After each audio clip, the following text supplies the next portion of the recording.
first down. And this is Ertz with it, right side. No gain there on the completion, 2nd and 10. Brandon, just mark that under the category of just not successful. Trying to throw the ball, just didn't work on that one. Completed it. No yardage.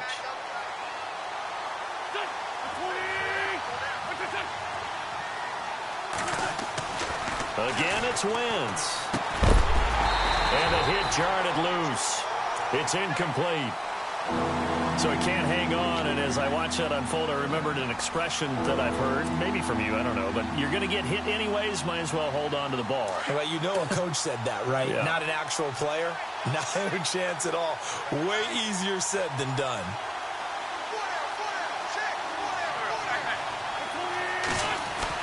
Now Wentz on 3rd down. Escaping the pressure right. And incomplete. He had nowhere to throw, so he just tossed it away. But that brings up 4th.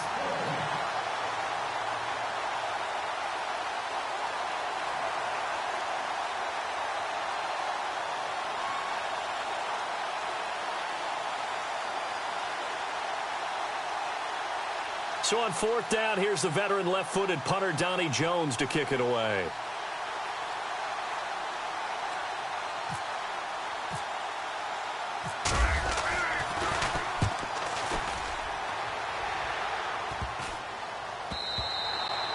And he didn't quite have the backspin on that one. It hits at the 4 and continues into the end zone. It's a touchback. Before the possession switches here, I had written down that I wanted to talk about some of the awards this past season in the NFL. We know Brady was the MVP, but Todd Gurley, Offensive Player of the Year. How about that for a bounce back? Many were questioning whether he'd had a sophomore slump the season before. Didn't even get to 1,000 yards. Was a dominant force in 2017. How about his teammate Aaron Donald on the defensive side? He took home Defensive Player of the Year award. Yeah, very impressive. They had both sides of the ball. Sean McVay deserving, I think you would agree, of Coach of the Year. Yeah, definitely. I mean, what he did for the Rams when they went from last in the league in scoring to leading the league in scoring and winning a division title.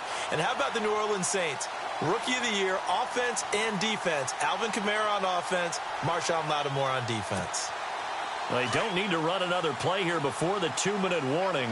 Let's see if they do it anyway.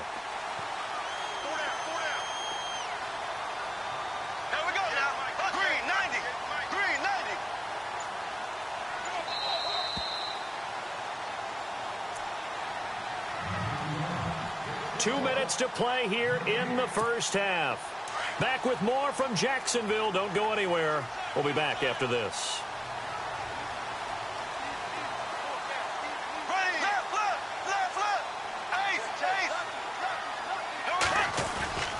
They keep it with Fournette on first down.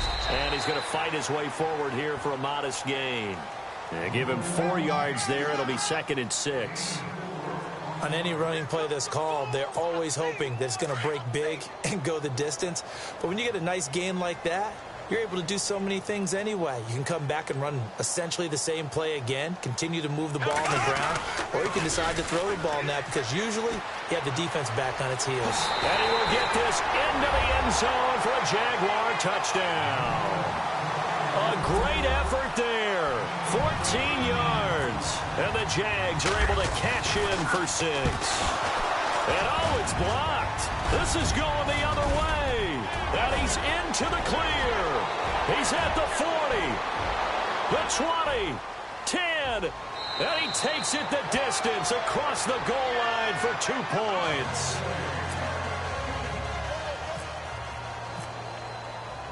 Here's Lambeau out to kick this one away. This is fielded a couple yards deep. And he'll take this up past the 20 and down at the 22-yard line. Eagles will take over here in just a second on offense. Charles, as you look back to the Super Bowl title run that they just had, what were some of the moves that made that possible? I'll keep it on the offensive side of the ball because I thought their front office did a fantastic job of having answers in case things happen. Carson Wentz goes out, well, they had signed Nick Foles to back him up. That worked out pretty well. Getting Alshon Jeffrey as a weapon outside to help them in the passing game. Darren Sproles gets hurt at running back. Corey Clement was signed as an undrafted free agent. He filled in well, and they traded for Jay Ajayi. And how about Jason Peters losing the all-world left tackle And Halapoulivaati Vaitai, who they drafted the year before, filled in quite capably. They had answers for everything they needed. Wentz can pull it down when he needs to, and the 6'5" quarterback picks up the first down. First down now, but the clock continues to move.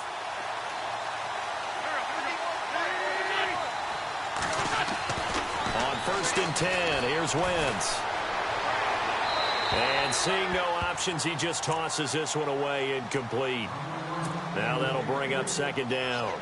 I hope I don't sound too rah-rah on that one, but that's the exact right throw. Either your receiver gets it or no one gets it. Give him a lot of credit for being really precise with it. Got rid of it. No one got it. Wentz again here on 2nd and 10. They set up the screen to Ajayi. And he's able to take this one up to the 35-yard line. Now hold everything here. We're going to get a timeout by the offense, as they'll stop it with just over 40 seconds to go in the first half. The Eagles on 3rd down. They've hit 2 for 4 thus far. This is 3rd and 8. They fake the give. Now Wentz sliding out of the pocket. He may try and run for this. And he'll be out of bounds up past the 45. Nothing open downfield. He keeps it himself for 11 and a first down. So the youngster able to use the legs to pick up the first. And one of my pet peeves when they see this guy play, when Carson Wentz takes off running the football, I always hear people go, oh, he's sneaky athletic. No, he's athletic. Watch him do it. It's an integral part of the quarterback run game, and he gets it done very, very well. You don't like sneaky athletic, do you? That's just kind of a jab in the back. Yeah, not when it doesn't apply. I think that's a stereotype that needs to be broken down for him. And here comes play number 6 on this drive.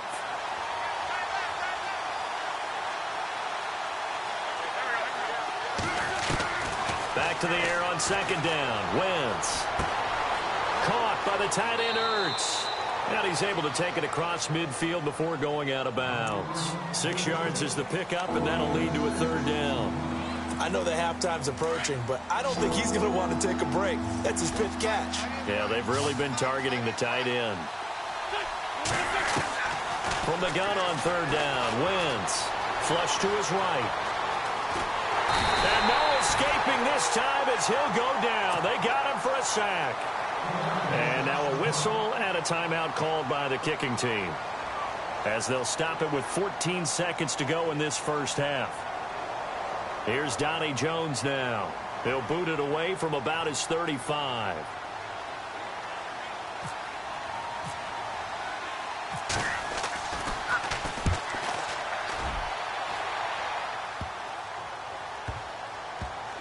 And did they keep it in? They did. They kept it in. It's down close to the goal line at the 1-yard line.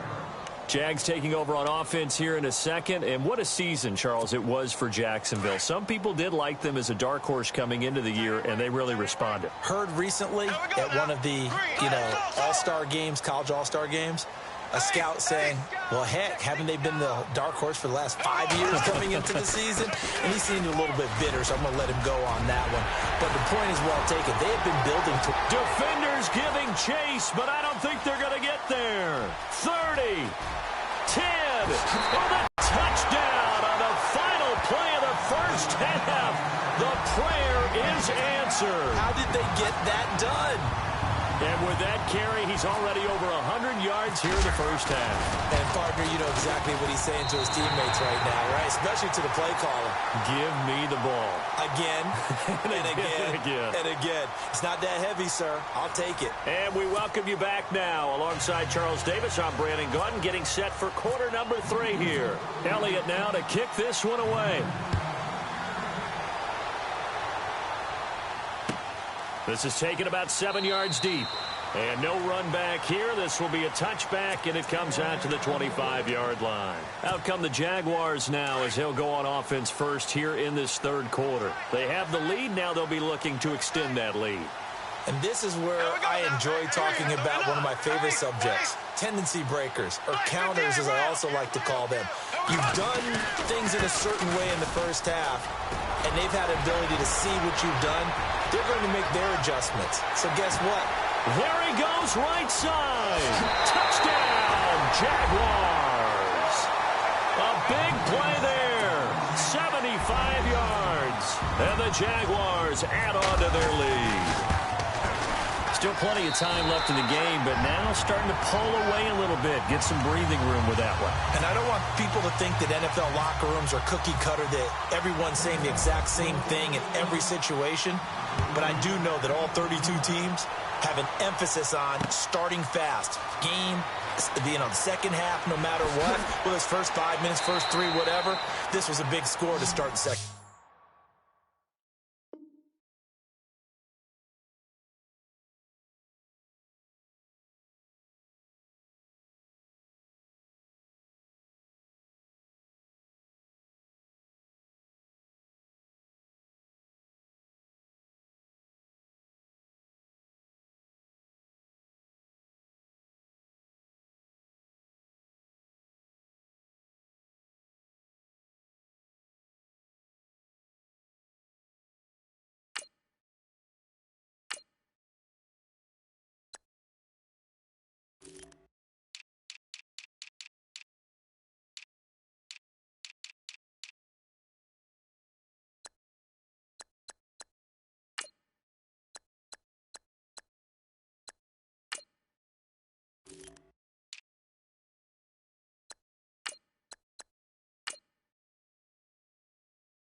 Wentz now on first down. Throw left side complete. That's Burton. And he'll be brought down right at the 30 here. Give him 9 there on the first down completion. When you execute a drag or a crossing route really well and give them a chance to let it develop a little bit, you can gain some significant yardage hitting your tight end on that one. On second down, here's Wentz. And the reception made by Alshon Jeffrey. And he'll get it out near the 40 to the 39. An Eagle first down. Wentz hooking up with Jeffrey.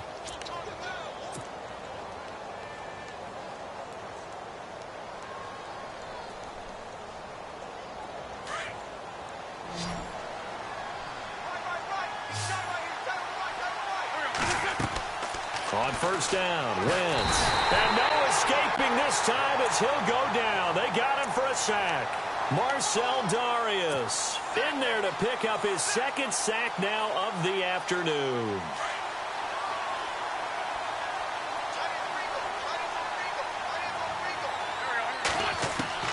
Wentz to throw on second down.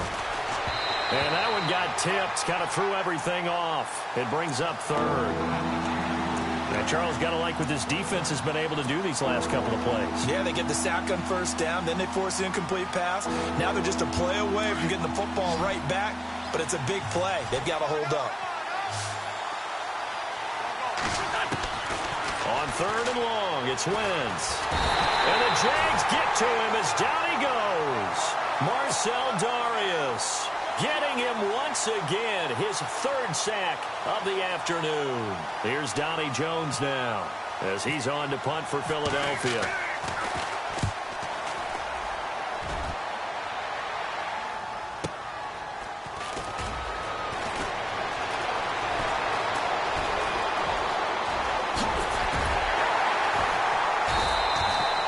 Terrific return there. 27 yards all told.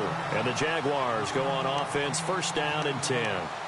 Here comes the Jaguars offense as they get set here. This is sort of what you would call a put-away drive. As they score here, especially a touchdown, it's almost out of reach. It certainly feels that way, and I think that they're going to call their plays accordingly, because what you really want to do, even though you know the scoreboard is still up there and the game's going to go on, You feel like you can take the spirit away from another team. That their drive and will to come back and win can be taken with another score right here. It's still third quarter, but you just get that feel.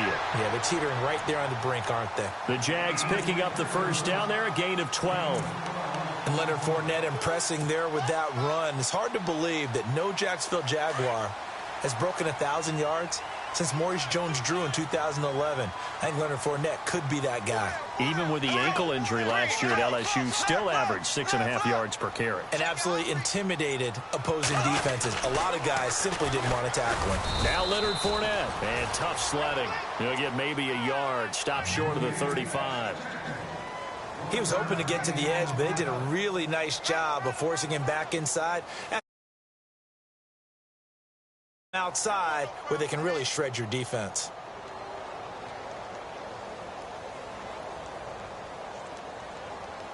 And ready now for 2nd and 9.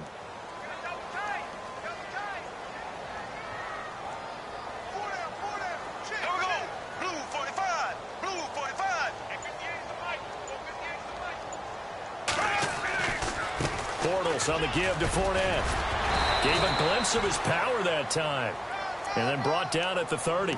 Give him 6 yards on the carry. It's going to be 3rd and 3 now.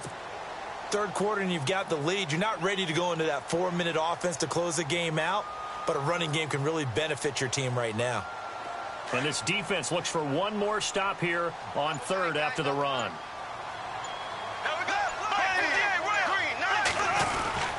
They'll try and run for it with Fournette. And he'll take this inside the 30 to about the 29, maybe the 28-yard line. 2 yards on the pickup there. It's 4th down. Looks like they're establishing a pretty good pattern here because they've been very heavy in the running game on the last 4 plays. Yeah, you took the words right out of my mouth. So far, 4 plays in this drive, all 4 on the ground. And Lambeau will put this one through. Back now in Jacksonville. It's Jaguar football here, and they'll look to extend their lead as we begin quarter number 4.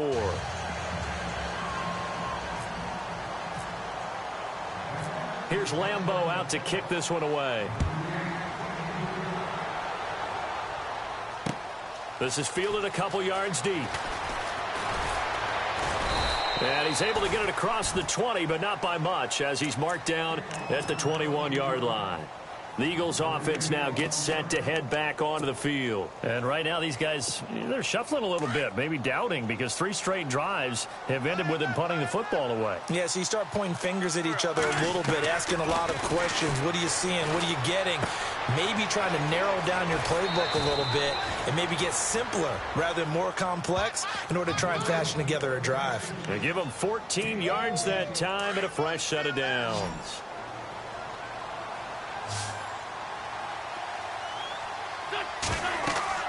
Rolling on first is Wentz. A hit as he throws there, incomplete.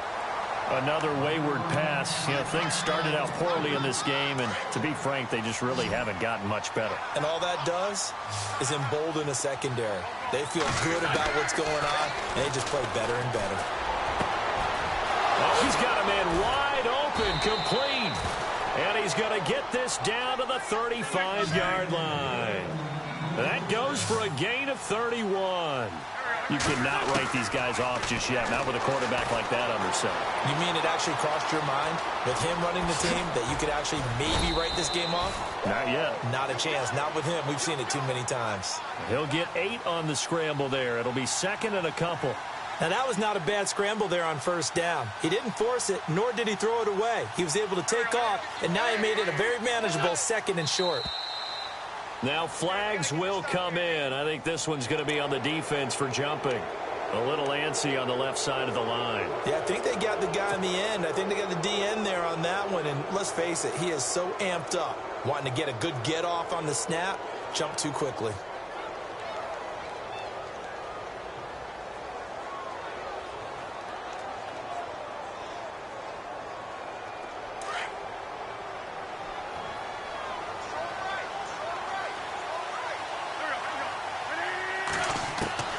Working from the gun, Wentz drops it off to Ajayi. And he gets it inside the 10 to the 9. A nice pickup of 14, and it moves the stick, sets up a 1st and goal.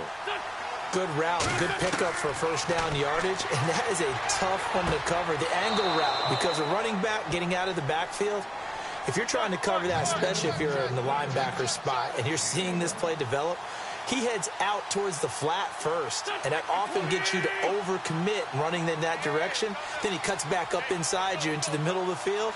That's what we just saw there for a nice pickup. Wentz. And he is into the end zone. Touchdown, Philadelphia. Torrey Smith from 8 yards out. And the Eagles get a score closer.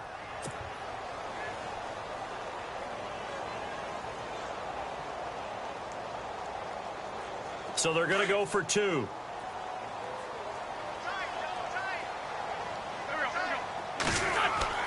Wentz to throw again.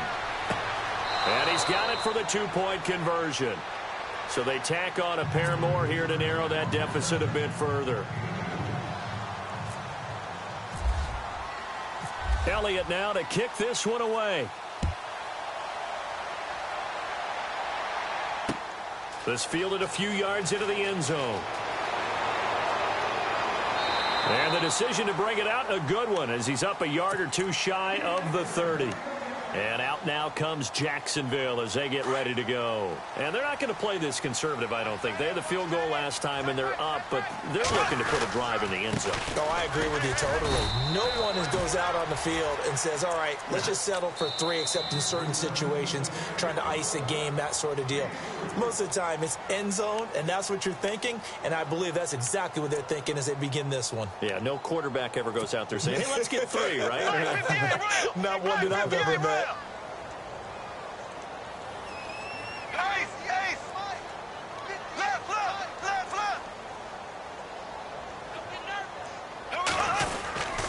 Again, it's Fournette.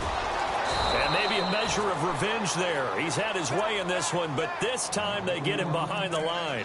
It's a loss of 2, now 3rd down.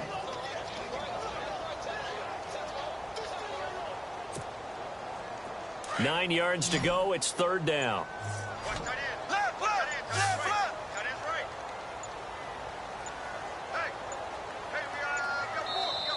Now Doug Marrone, with a play clock almost out, says, let's take a timeout. It's just their first. They'll be down to 2 remaining as we step aside here in the 4th quarter.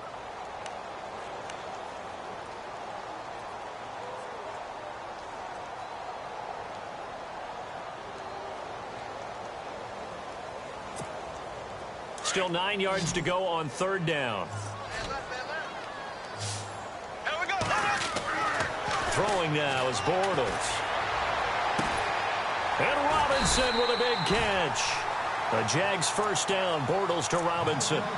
Big hook up there. Forced to throw it on 3rd down. The connection's going to keep the drive alive and also keep the clock moving. Yeah, and from a defensive perspective, didn't get a sack, didn't knock the ball free, didn't break up the pass. The clock keeps running on you. You're in a dire situation now.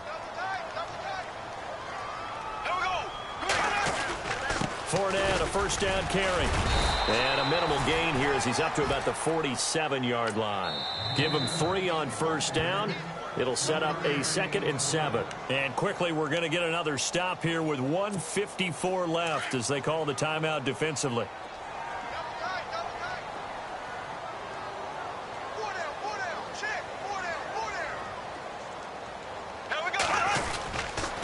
On 2nd down, here's Fournette. Nifty footwork at the 45. And he's brought down. A 14-yard first down pickup for the Jaguars. Do my eyes deceive me, or is he getting stronger as this game moves along? The burst seems just as good here in the 4th as it was way back in the 1st, doesn't it? I do believe someone put a lot of time in the offseason and continues to condition during the season in order to continue to carry the ball at this rate. Here's a give to Fournette. And little room to maneuver there. He gets it down to about the 39. And play is stopped here. Timeout. It's the defense calling the timeout here. That'll be their 3rd and final stoppage here as we step aside. And after the play on the ground, that brings up 2nd down here. Here we go. Green, 90. Green, black 58, rail. Black 58. A handoff to Fournette. call it about a gain of 3, and they'll be looking at a 3rd and 7 coming up. Charles, why didn't they just take the knee there? You're asking the question that I'm asking as well, because we've seen a lot of football where coaches decide maybe they get a little greedy. I don't know if they're doing it for stats or for what reason. We've seen it happen in college. And how about in the NFL? The miracle at the Meadowlands. All they had to do was take a knee and the game was over. The Giants ran it one more time. Ball popped free. Philadelphia picks it up and wins the game. What year was that? 1978. I think it was in November. The Jaguars on 3rd down. Just 1 for 3 thus far. This is 3rd and 7. Here we go. Now they run with a backup. It's Chris Ivory. And he's able to get the first here as he's taken down at the 25. Call it a gain of 11 yards, and that should just about do it. Starting to look like this drive, it may be the final nail in the coffin. Well, this is why you work out so hard, right? This is why you spend all that time in the offseason. This is why you have those OTAs and mini camps. For these situations, these scenarios, to run someone into the ground and secure a victory. And, Charles, I think when the schedule comes out, all teams, no matter where they're predicted to finish, talk about protecting your home turf. They were able to do that here in this one. Similar to you hold on to it, they got it done, and they feel very good about that victory.